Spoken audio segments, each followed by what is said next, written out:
Welcome to 9 Bob Note with Paul Isles-Rush and Ken Moss.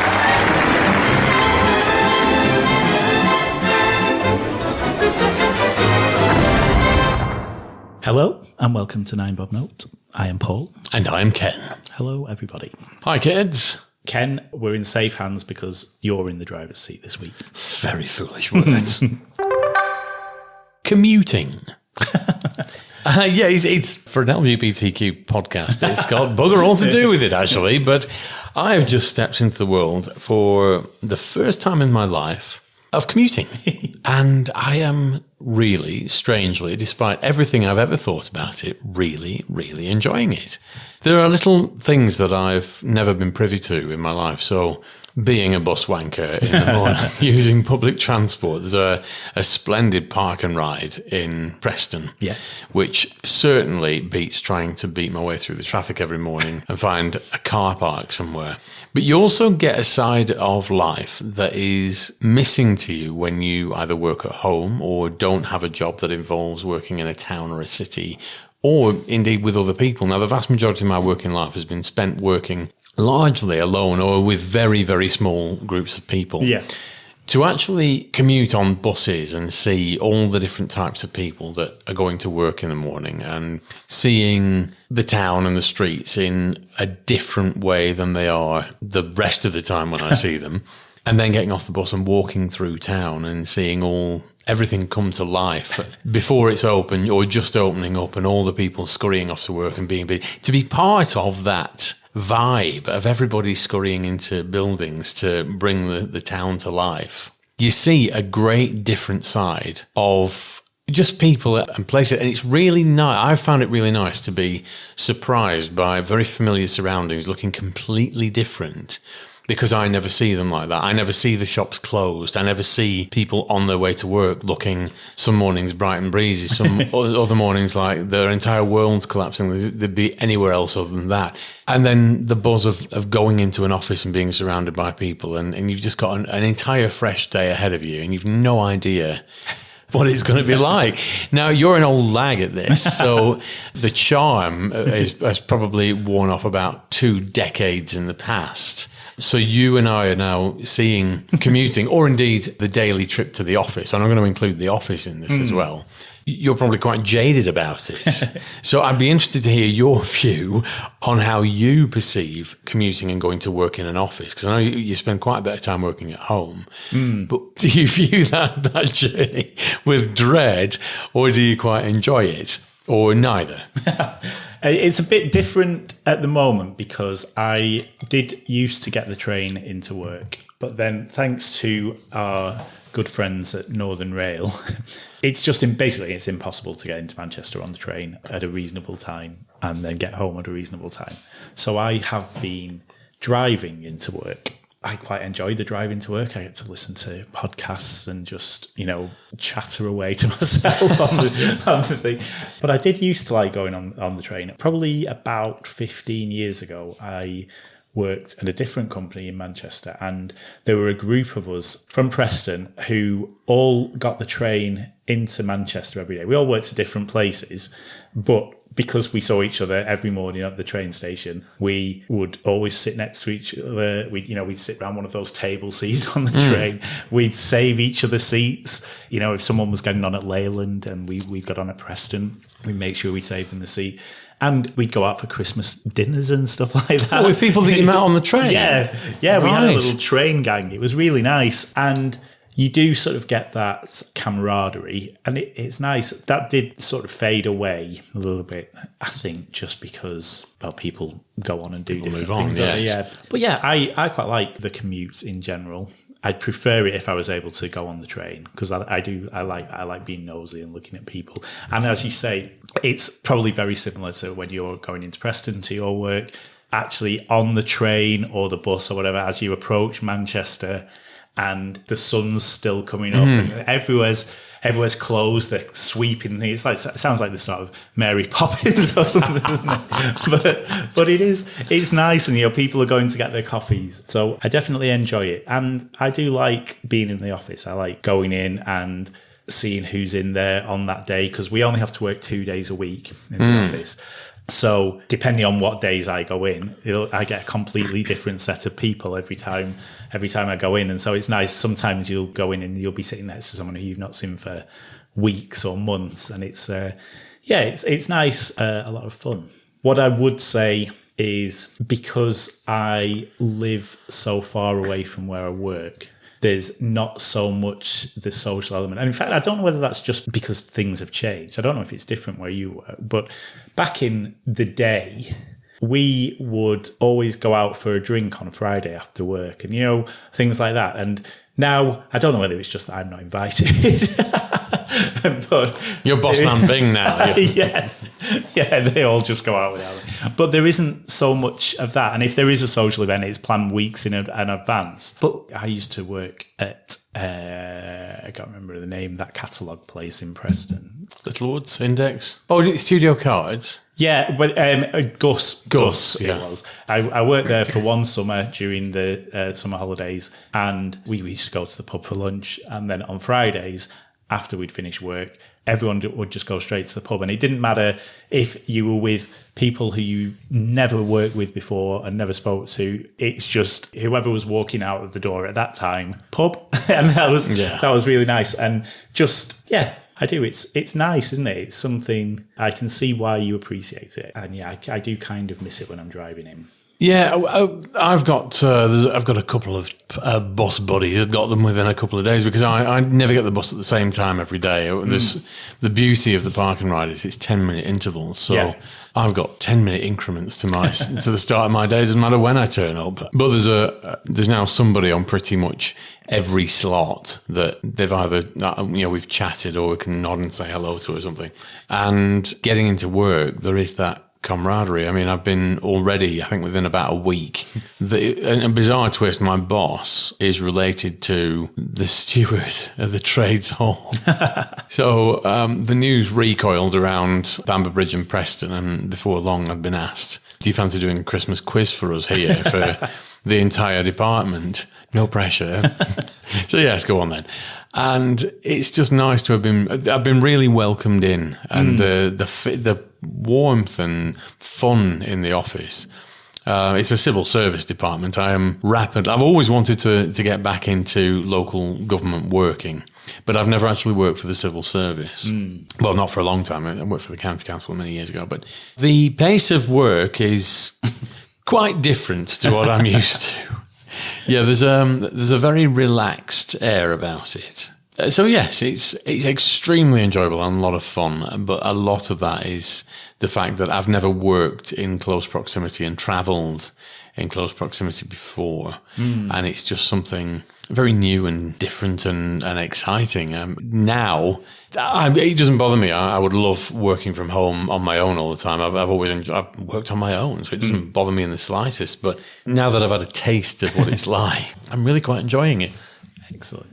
One thing that is sort of ramps up the experience is we have got offices in London, and I use any excuse whatsoever to go away because I love London.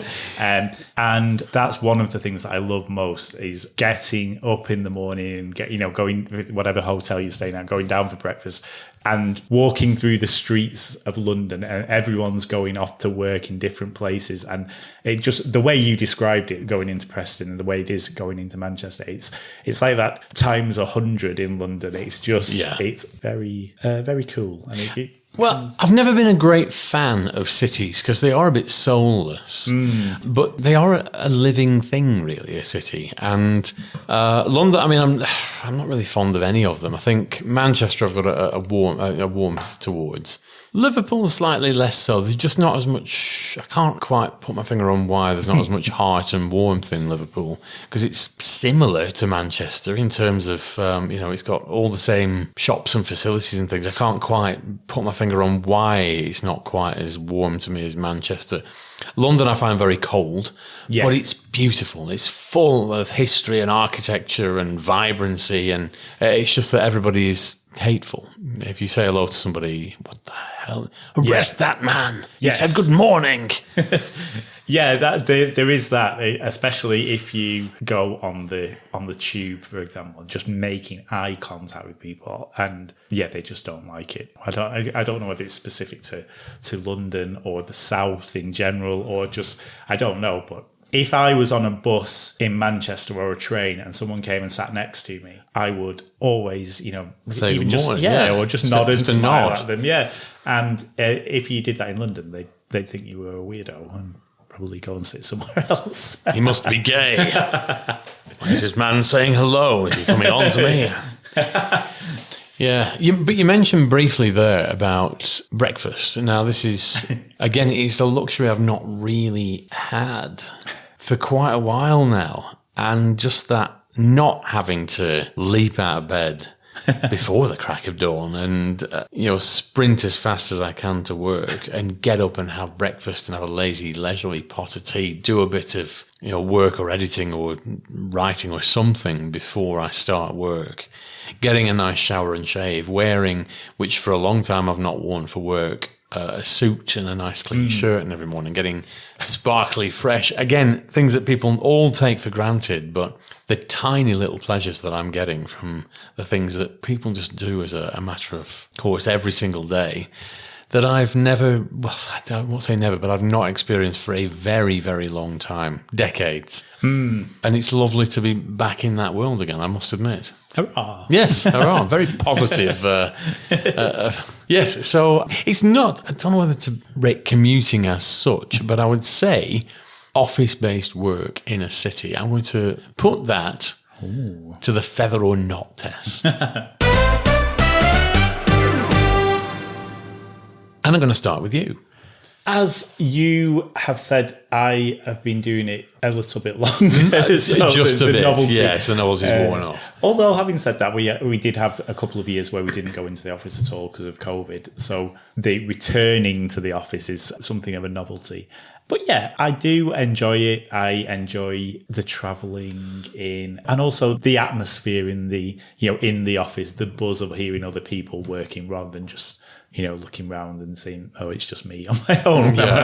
Is good. I would say the novelty has probably worn off, but I'll give it a 3. Yeah, understandable. I'm going to give it a good solid 4. Ooh. Yes, because it has, as has been pointed out to me, it's completely brought me back to life. I had, unbeknownst to me, you don't always see yourself from the outside like everybody else does, but I've just run myself ragged over the past few years to the point where I really was on a treadmill. It was just get up, go to work, earn, come home, exhausted, sleep, get up. And that was my day, almost 7 days a week. Yeah. To the point where I just wasn't, I was just functioning. There was no progress. There was no getting anywhere. I was just going to work to earn the money to pay for what I needed in order to be able to go to work and earn money and pay. It was just a real drudge treadmill, which I've never had in my life. So to break that cycle and just really enjoy working again, which it's a big part of your life. Also, I've got to give a shout out. The Metro. It's a terrible newspaper. It's the shoutiest, rantiest free newspaper I've ever seen. But it does have a lovely cryptic crossword in it, which I do every morning on my way in and on my way home as well. And on my lunch if I want to unwind a little bit. But there are other features in the Metro which you've pointed me at. Would you care to explain to the boys and girls some of the better ones? I am a big fan of the Rush Hour Crush section, where and fits in well with the theme of this episode, obviously, because it's people who are on the commute, usually in London, and they spot someone who they quite fancy, and rather than being old-fashioned and actually going to speak to them, as we've established, not an option in London, they write into the newspaper and ask them out, usually with very, very cryptic descriptions of them. Yes, man wearing tie. I was the girl with the hair that smiled at you as the door opened. Lol. Yeah, some of them are a little bit cryptic. Others you think, what the hell pair of freaks were you? Yeah. I was the man dressed as a pirate with a monkey on my head. We made eye contact because you were dressed as a giant budgie. Perhaps. I don't know. But yes, a lot of fun to read. And I think it would be good if they did some kind of follow-up on that, like if anyone... What, a Channel 5 documentary? Yeah. Has anything ever come of it? It would be interesting to see. Is this genuine or just somebody at the newspaper filling a few column inches? Well, on the theme of the rush hour crush, I'm going to open up the diary and read another chapter. Oh, how lovely.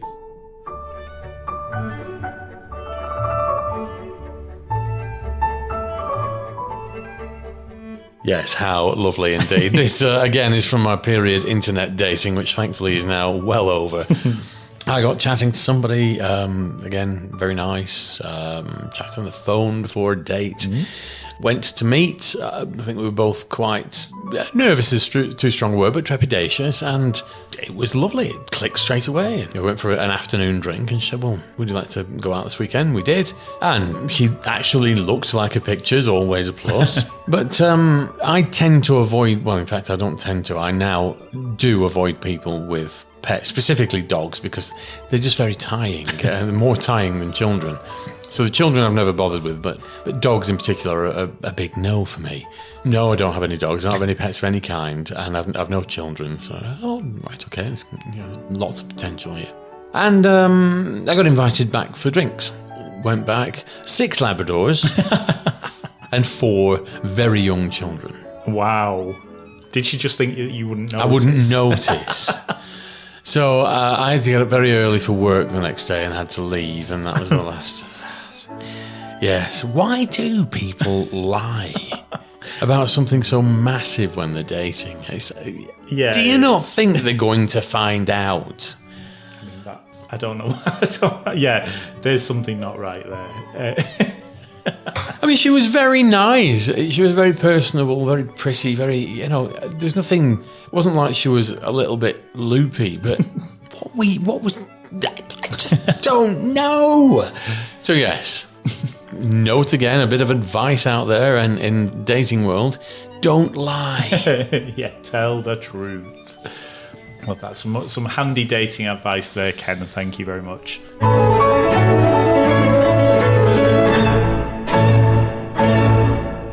And on that note, we will tie it all up, and we'll be back very soon with more podcasty goodness. Yes. Goodbye, kids. Thanks for listening.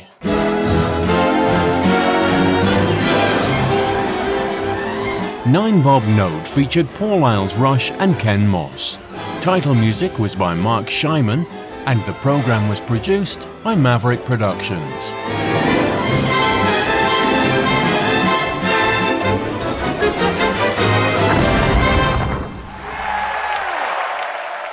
For more information, please visit maverickproductionsuk.blogspot.com or find us on social media.